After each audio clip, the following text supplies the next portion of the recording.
వైజాగ్ అంటే విజయసాయి రెడ్డి గారు అంటే వైజాగ్ అనే ఒక ప్రస్తావన మీడియాలో కావచ్చు, పార్టీలో కావచ్చు చాలా బాహాటంగా జరిగిన సందర్భం.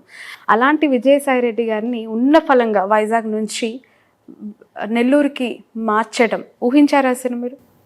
అడిగారా ఈ టికెట్ మీరు? లేదంటే మీరు ఒక కోణం నుంచి మాత్రమే చూస్తున్నారు. పార్టీ అధినాయకుడు శ్రీ జగన్మోహన్ రెడ్డి గారు ఏ బాధ్యతలు ఇస్తే ఆ బాధ్యతలు చేశారు. మొట్టమొదటిసారి నేను వెంకటగిరి నుంచి కంటెస్ట్ చేయాలనుకున్నాను అసెంబ్లీకి. కాదు, రాజ్యసభ అన్నారు. ఆయన ఆదేశాలు పాటించారు. పార్టీ అధ్యక్షుల వారి ఆదేశాలే శిరోధార్యం, దాంట్లో సందేహమే లేదు. ఆ తర్వాత నేషనల్ జనరల్ సెక్రటరీ అయ్యాను, రాజ్యసభకి వెళ్ళాను. రీజనల్ కోఆర్డినేటర్గా ప్రతి ఆంధ్రాలో ఉన్నటువంటి 13 జిల్లాలకి ఏదో ఒక సమయంలో ఎప్పుడో ఒకసారి రీజనల్ కోఆర్డినేటర్గా పనిచేశాను. ప్రతి 13 జిల్లాల్లో ప్రతి జిల్లాకి కూడా నేను పనిచేశాను.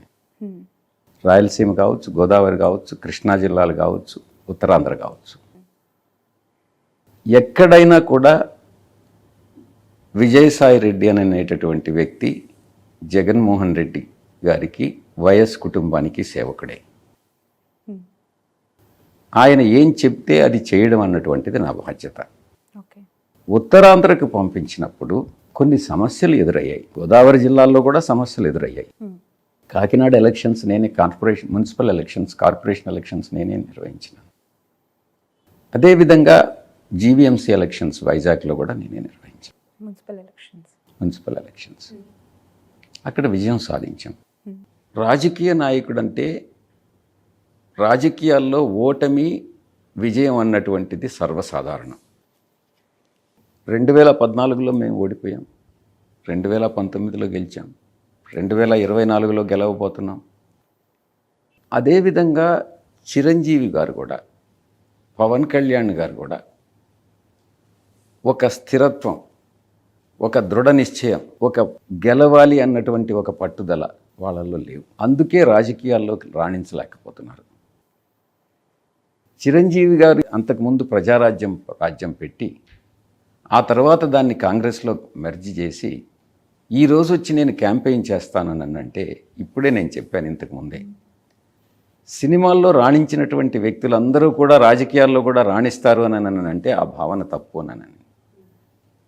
వాళ్ళని చూసేదానికి ప్రజలు రావచ్చు, చప్పట్లు కొట్టవచ్చు, కానీ వాళ్లకు ఓటేస్తారని అనేటటువంటి విషయంలో మాత్రం సందేహపడాల్సిందే.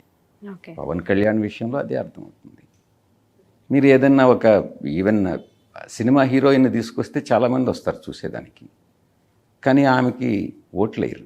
బట్ ఇక్కడ చరిష్మా ఉన్న హీరో టాలీవుడ్లో నెంబర్ 1 హీరో, అండ్ ఆ హీరోకి ఒక పెద్ద ఫ్యామిలీ ఉంది. వాళ్ళంతా ఒక నియోజకవర్గంలో కేంద్రీకృతమై ప్రచారం జరగబోతోంది. నేను చెప్పాను కదా, అదే కానైతే అమితాబ్ బచ్చన్ ప్రైమ్ మినిస్టర్ అయిపోయి ఉండాలని. రైట్ సార్, నిన్న చంద్రబాబు నాయుడు చేసిన కమెంట్, ఫైనల్ క్వశ్చన్ ఇది, బచ్చా రాజకీయాలు నా ముందు పనికిరావు అని చెప్పి ఎలా చూస్తున్నారు మీరు? 40 సంవత్సరాల ఇండస్ట్రీ అని చెప్తాడు.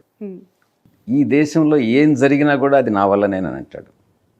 అసలు మైక్రోసాఫ్ట్ చైర్మన్కి అసలు కంప్యూటర్ నేర్పించింది నేనేనంటాడు. సాఫ్ట్వేర్ని నేను ఇండియాకి తీసుకొచ్చింది నేనేనంటాడు.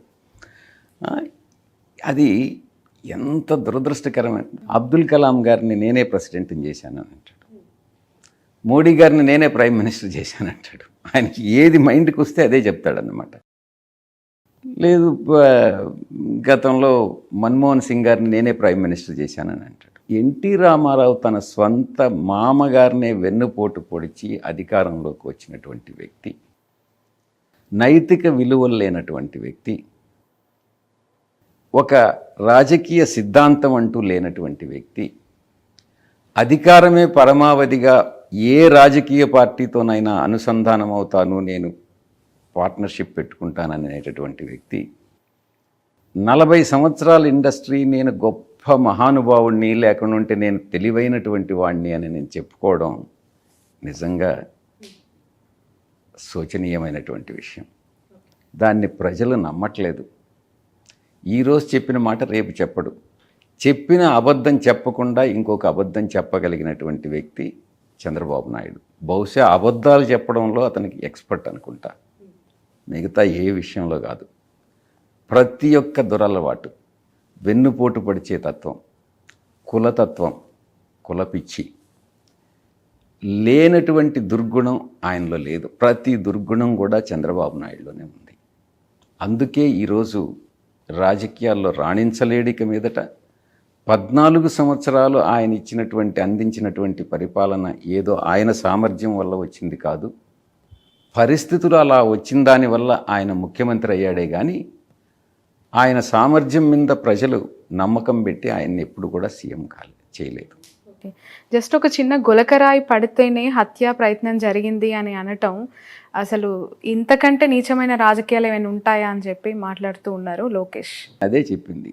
చంద్రబాబు నాయుడికి గతంలో మా పార్టీ అధ్యక్షులు జగన్మోహన్ రెడ్డి గారి మీద విశాఖపట్నంలో హత్యా ప్రయత్నం జరిగింది. అతను రీసెంట్ 5 సంవత్సరాలు, ఇంచుమించు 4.5 సంవత్సర కాలం పాటు జైల్లో ఉన్నాడు. దాన్ని ఒక సెటైరికల్గా ఏదో దాన్ని లైట్గా తీసుకునేటట్టుగా కోడికత్తి అని ఆ రకంగా దాన్ని ఒక రకమైనటువంటి వివరణ ఇచ్చి దాన్ని నీరుగార్చేటటువంటి ప్రయత్నం చేసినటువంటి వ్యక్తి చంద్రబాబు నాయుడు. 2 రీసెంట్గా జరిగినటువంటి మీరు చెప్పేటటువంటి గులకరాయి, అది ఇక్కడ తగిలింది కాబట్టి కన్ను పైన, అదే గులకరాయి కణత మీద తగిలిన్నా, కన్ను పైన తగిలిన్నా ప్రాణాపాయం అన్నటువంటిది మీరు అర్థం చేసుకోండి. ప్రాణాలకే ముప్పు వచ్చి ఉండేటటువంటిది. గురు చూసి కొట్టినటువంటి వ్యక్తి